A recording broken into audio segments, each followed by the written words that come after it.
ये जो पैसा दिया जा रहा है ये आपके हक का है, कोई इसको वापस नहीं ले सकता है। दोस्तों बहुत बहुत स्वागत है आप सभी का एक बार फिर से। जी हाँ दोस्तों, आज पूरे दिन की कई महत्वपूर्ण और बड़ी खबरें निकलकर सामने आ रही हैं। जानेंगे सभी खबरों को विस्तार से। तो दोस्तों खबरों में आगे बढ़ने से पहले वीडियो को एक प्यार भरा लाइक जरूर कर दें और ताजा खबरों को जानने के लिए चैनल को सब्सक्राइब भी जरूर कर लें।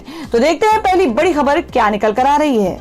जिला पंचायत अध्यक्ष चुनाव में बीजेपी की प्रचंड जीत, सपा के खाते में आई सिर्फ 5 सीटें। जी आपको बता दें कि उत्तर प्रदेश के 53 जिलों में शनिवार को कड़ी सुरक्षा व्यवस्था के बीच जिला पंचायत अध्यक्ष पद के लिए मतदान हुआ। जिला पंचायत अध्यक्ष चुनाव में बीजेपी ने 75 में से 67 सीटों पर कब्जा कर लिया, तो वहीं समाजवादी पार्टी के हिस्से में महज 5 सीटें आई हैं। बुंदेलखंड की सभी सीटों पर बीजेपी ने क्लीन स्वीप किया है और बलिया, एटा और आजमगढ़ में सपा ने जिला अध्यक्ष बनाया है। आजमगढ़ में सपा के एक तरफा जीत बताई जा रही है और आपको बता दें कि एटा जिला पंचायत अध्यक्ष बनी रेखा यादव पत्नी जुगेंद्र सिंह यादव को कुल 24 वोट मिले और 4 वोट भाजपा विनीत यादव को मिले हैं और 2 जिला पंचायत सदस्यों के वोट किसी कारण निरस्त हुए।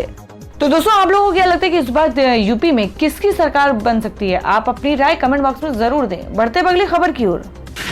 WHO का बड़ा बयान, कहा इस वक्त कोरोना महामारी के बेहद खतरनाक दौर में है पूरी दुनिया।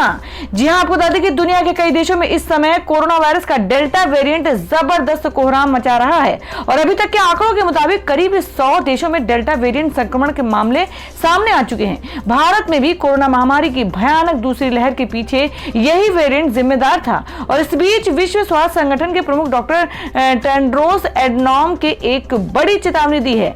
डॉक्टर टेड्रोस एडनॉम ने कहा कि पूरी दुनिया इस वक्त कोरोना महामारी के बेहद खतरनाक दौर में है। डॉक्टर टेड्रोस एडनॉम ने शुक्रवार को प्रेस कॉन्फ्रेंस करते हुए कहा कि भारत में मिला डेल्टा वेरिएंट अभी भी तेजी से विकसित हो रहा है और कई देशों में एक बड़े संकट के दौर पर उभर रहा है।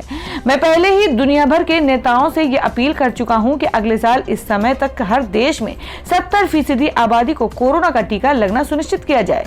टीकाकरण ही इस महामारी को रोकने के लिए सबसे बड़ा हथियार है। कोरोना टीके की 3 बिलियन से भी ज्यादा खुराक पहले ही वैश्विक स्तर पर बांटी जा चुकी है और अब कुछ देशों को सामूहिक शक्ति के साथ कोरोना के खिलाफ लड़ाई में आगे आना चाहिए और वो ये सुनिश्चित करें कि वैक्सीन शेयर की जाए। कोविड-19 अनलॉक की प्रक्रिया के तहत दिल्ली में सोमवार से खुल सकते हैं स्टेडियम और खेल परिसर।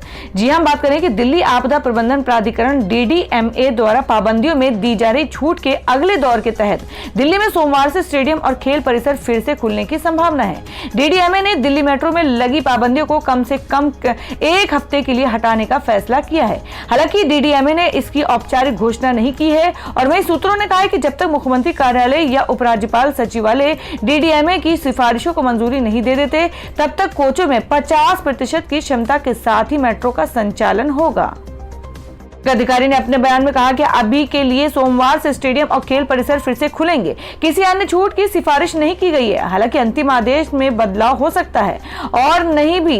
बता दें कि पिछले सप्ताह दिल्ली में जिम, योग संस्थान, बैंक्वेट हॉल को खोलने की अनुमति दी गई थी। हालांकि स्पा, सिनेमा हॉल, मल्टीप्लेक्स आदि को अभी बंद ही रखा जाएगा। स्विमिंग पूल को भी फिलहाल बंद ही रखा जाएगा। दलहन तिलहन की फसलों को बढ़ावा दे रही हरियाणा सरकार, बीमा के लिए किसानों को महीने भर का समय। जी हां, आपको बता दें कि हरियाणा सरकार दलहनी व तिलहनी फसलों को बढ़ावा देने में जुटी है।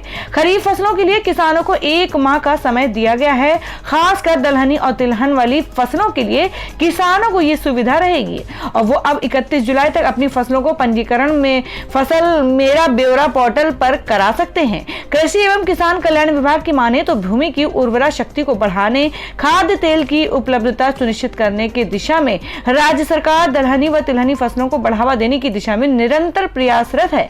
इसके लिए सभी विभिन्न जिलों, विशेषकर प्रमुख बाजरा उत्पादक क्षेत्रों में मूंग, अरहर जैसी दलहनी व अरंड, मूंगफली जैसी तिलहनी फसलों के लिए किसानों को प्रोत्साहित किया जा रहा है।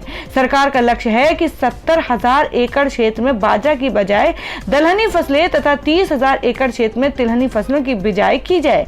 इसके तहत किसानों को 7,000 रुपए प्रति एकड़ की वित्तीय सहायता भी दी जाएगी। दलहनी फसलें लगाने से जहां भूमि की उर्वरा शक्ति बढ़ती है, वहीं तिलहनी फसलों के उत्पादन से खाद्य तेल की उपलब्धता सुनिश्चित होगी। दोस्तों, अगर आप भी अपने गांव, शहर या राज्य की खबर देखना चाहते हैं तो कमेंट में अपने गांव, शहर या राज्य का नाम जरूर लिखें। और अगर आपको अभी तक किसी भी सरकारी सुविधा का लाभ नहीं मिला है तो वो भी कमेंट करके जरूर बताएं कि सरकार की कौन सी योजना आप तक नहीं पहुंची है, जिससे कि आपकी बात हमारे चैनल के माध्यम से सरकार तक पहुंच जाए। तो चलिए बढ़ते हैं अगली बड़ी खबर की ओर। दिल्ली सरकार का बड़ा फैसला, निजी स्कूलों को फीस में कटौती करने का आदेश। जी हम बात करें कि दिल्ली के प्राइवेट स्कूलों में पढ़ने वाले स्टूडेंट्स के लिए राहत की खबर सामने आई है। जी हां, दिल्ली सरकार ने सभी निजी स्कूलों को शैक्षणिक वर्ष 2020 और 21 में लिए गए फीस में 15% की कटौती करने का आदेश दिया है। सरकार के इस फैसले को आसान शब्दों में समझें तो अगर आपके महीने की फीस 3,000 रुपए रही है तो स्कूल उसमें 15% की कटौती करने के बाद आपसे केवल 2,500 रुपए ही ले सकेंगे। और सबसे बड़ी बात यह है कि सरकार की ओर से स्कूलों को यह निर्देश दिया गया है कि यदि स्कूलों ने पेरेंट्स से इससे ज्यादा फीस ली है तो वो फीस उन्हें लौटानी होगी, नहीं तो आगे की फीस में एडजस्ट करना होगा। इस फैसले की जानकारी देते हुए उप मुख्यमंत्री मनीष सिसोदिया ने कहा है कि कोरोना काल में जब सभी पेरेंट्स आर्थिक तंगी से जूझ रहे हैं, उस दौरान फीस में 15% की कटौती उनके लिए बहुत बड़ी राहत होगी। स्कूल मैनेजमेंट पेरेंट्स की आर्थिक तंगी के कारण बकाया फीस का भुगतान न करने के आधार पर स्कूल की किसी भी गतिविधि में विद्यार्थियों को भाग लेने से नहीं रोक सकेगा। तो दोस्तों, क्या दिल्ली सरकार के जैसा फैसला और भी राज्यों को लेना चाहिए? इसमें आप लोगों की क्या राय है? आप अपनी राय कमेंट बॉक्स में जरूर दें। बढ़ते हैं अगली खबर की ओर। कोरोना काल में दूसरे राज्यों से आए मजदूरों के लिए बड़ा ऐलान, सरकार देगी जॉब लोन। जी हां, आपको बता दें कि ओडिशा सरकार ने प्रवासी मजदूरों के लिए एक बड़ा ऐलान किया है। राज्य में कोरोना काल के दौरान दूसरे राज्यों से वापस आए प्रवासियों को कार्यस्थल पर टिके रहने के लिए सरकार ने जॉब लोन देने का फैसला किया है। और इस बारे में श्रम और ग्रामीण विकास मंत्री सुशांत सिंह ने जानकारी इसकी दी है। आपको बता दें, सुशांत सिंह ने बताया कि महामारी की दूसरी लहर की रफ्तार धीमी होने के बाद प्रवासी श्रमिक अपने मूल स्थान से लौट रहे हैं और इन मजदूरों को जॉब लोन देने का फैसला किया गया है कि ताकि वे अपनी आजीविका कमाने के लिए कुछ छोटे व्यवसाय शुरू कर सकें। राज्य में प्रवासी कामगारों के लिए आजीविका के अवसर पैदा कर उन्हें यहीं रुकने को राजी करने के उद्देश्य से यह फैसला लिया गया है। उन्होंने कहा कि सरकार जल्द ही प्रवासी कामगारों के लिए रोजगार ऋण योजना का विवरण तैयार करेगी और इसके साथ ही राज्य सरकार महिला प्रवासी श्रमिकों को ऋण भी प्रदान करेगी और उन्हें स्वयं सहायता समूह SHG में शामिल करेगी। अखिलेश यादव से मिलने सपा कार्यालय पहुंचे आम आदमी पार्टी सांसद संजय सिंह।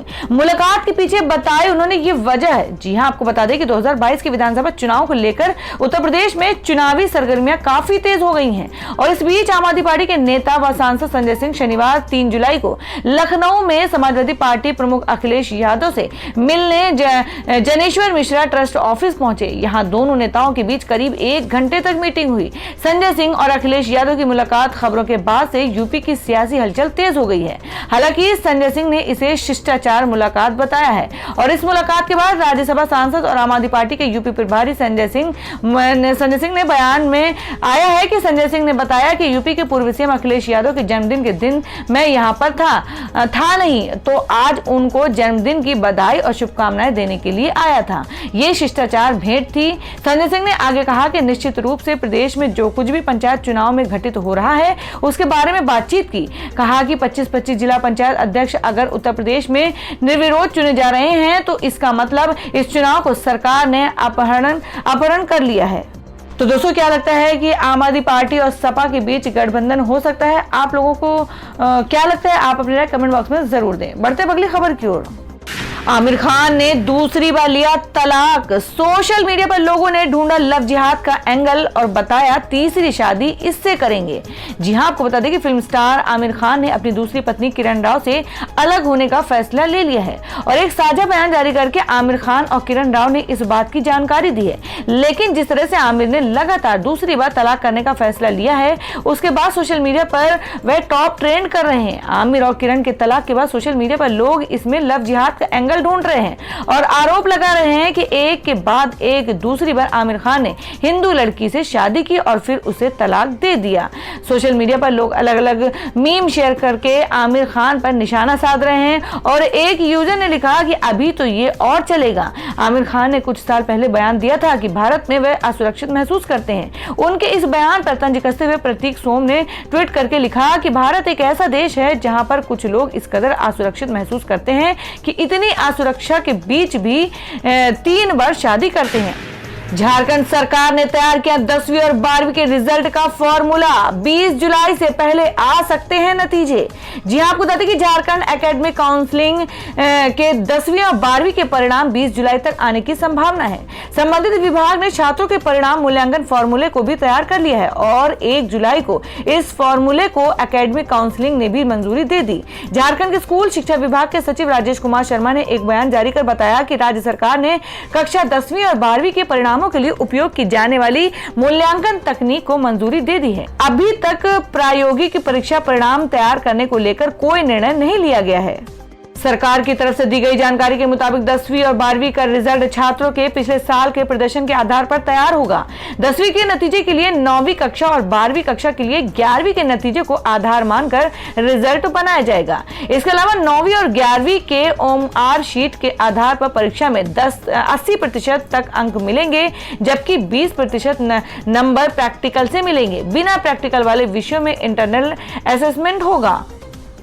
तो दोस्तों, स्कूल खुलने के बारे में सरकार को क्या फैसला लेना चाहिए, आप क्या सोचते हैं इस बारे में? आप अपनी राय कमेंट बॉक्स में जरूर दें। बढ़ते अगली खबर की ओर। राजस्थान के जैसलमेर व फलौदी में सोलर पार्क के लिए 1452 बीघा जमीन का आवंटन निरस्त।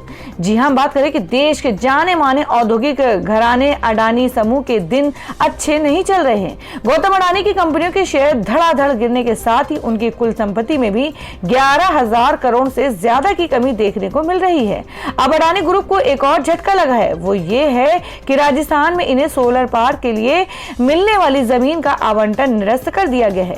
राजस्थान के सरहदी जिले जैसलमेर के नेदान और फलौदी के नागने चिंगार तथा उगरास में सोलर पार्क के अडानी रिन्यूएबल एनर्जी पार्क राज्य लिमिटेड व ESUCRL को आवंटित जमीन मामले में हाईकोर्ट ने बड़ा झटका दिया है। हाईकोर्ट के न्यायाधीश संगीत लोढ़ा व रामेश्वर व्यास की खंडपीठ ने एक एकल पीठ के आदेश के खिलाफ दायर स्पेशल अपीलें आंशिक रूप से स्वीकार कर अडानी ग्रुप को पब्लिक यूटिलिटी की आवंटित की गई 1452 बीघा जमीन के आवंटन को तुरंत निरस्त करने के आदेश दिए हैं। हालांकि अडानी समूह ने इस जमीन का पोजीशन नहीं लिया था। एसएससी ने दिल्ली पुलिस सब इंस्पेक्टर समेत इन परीक्षाओं को किया रीशेड्यूल। अब इन तारीखों को आयोजित होगी परीक्षाएं। जी हां, बात करें कर्मचारी चयन आयोग एसएससी ने कोरोना संकट की वजह से अपनी कई परीक्षाओं को रीशेड्यूल करने का फैसला किया है। रीशेड्यूल की गई परीक्षाओं में दिल्ली पुलिस सब इंस्पेक्टर की परीक्षा, central armed police force CAPF CISF में ASI की परीक्षा, 2019 संयुक्त उच्चतर माध्यमिक 10+2 स्तर की परीक्षा टियर 1 2020 और संयुक्त स्नातक स्तर की परीक्षा टियर 1 2020 शामिल है। एसएससी ने अपनी ऑफिशियल वेबसाइट पर एक नोटिफिकेशन जारी कर इन परीक्षाओं को बाद में आयोजित करने का फैसला लिया है और इसके अलावा वेबसाइट पर SSC CHSL 2021, SSC CGL exam 2021 और एसएससी CPO SI परीक्षा 2019 के एग्जाम की नई तारीखें जारी की गई हैं। और दोस्तों, में जान लेते हैं देश भर में सोने और चांदी के ताजा भाव। जी आपको बता दें कि सराफा बाजार में सोने के दाम में 251 रुपए प्रति 10 ग्राम की गिरावट देखने को मिली है। आज सोने का दाम 46,369 रुपए प्रति 10 ग्राम पर रहा है और वहीं चांदी की कीमत में 256 रुपए प्रति किलोग्राम की गिरावट देखने को मिली है। इससे चांदी की कीमत में 68,714 रुपए प्रति किलोग्राम पर रही है। और दूसरी में जान लेते क्या देश भर में मौसम के ताजा हालात। जी आपको बता दें कि भले ही उत्तर भारत के मैदानी एवं पर्वतीय इलाकों में लू का असर कम हो गया है, लेकिन देश के कई हिस्सों में उमस भरी गर्मी से लोग बेहाल हैं। मौसम विभाग का कहना है कि आगामी 5 दिन तक लू चलने की संभावना नहीं है। अगले 5 दिनों तक तापमान में 3 से 4 डिग्री सेल्सियस की गिरावट आने की संभावना है। बता दें कि 1-2 जुलाई को लू चलने का अलर्ट जारी किया गया था। मौसम विभाग ने अपने बयान में कहा है कि जैसी आशंका जताई गई थी, उत्तर पश्चिमी भारत के मैदानों से लू का असर कम हो गया है। शुक्रवार को पश्चिमी विक्षोभ के चलते पंजाब, हरियाणा, दिल्ली और पश्चिमी यूपी के आसपास के इलाकों में व्यापक रूप से बारिश हुई। इसके चलते लू से राहत मिली। मौसम विभाग के मुताबिक उत्तर प्रदेश, भारत के मैदानी इलाकों में अधिकतम तापमान 3 से 4 डिग्री तक गिरने की संभावना है। समाचार एजेंसी पीटीआई की रिपोर्ट के मुताबिक अगले 5 दिन तक उत्तर पश्चिमी भारत के मैदानी इलाकों में लू की स्थिति बनने की कोई संभावना नहीं है। अरब सागर से उठी दक्षिण पश्चिमी हवाओं के कारण लू में कमी आई है।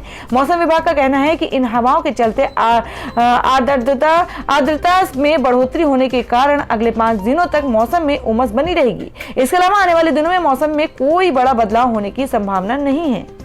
तो दोस्तों, ये थी अब तक की सभी बड़ी खबरों की अपडेट्स। टुडे ब्रेकिंग न्यूज और लेटेस्ट खबरों को देखने के लिए हमारे चैनल को सब्सक्राइब जरूर कर लें, वीडियो को लाइक और शेयर भी जरूर कर दें अपने दोस्तों और रिलेटिव्स के साथ। तो दोस्तों, फिर मिलेंगे काम की खबरों और सरकारी योजनाओं की एक और नई वीडियो के साथ। तब तक के लिए धन्यवाद दोस्तों।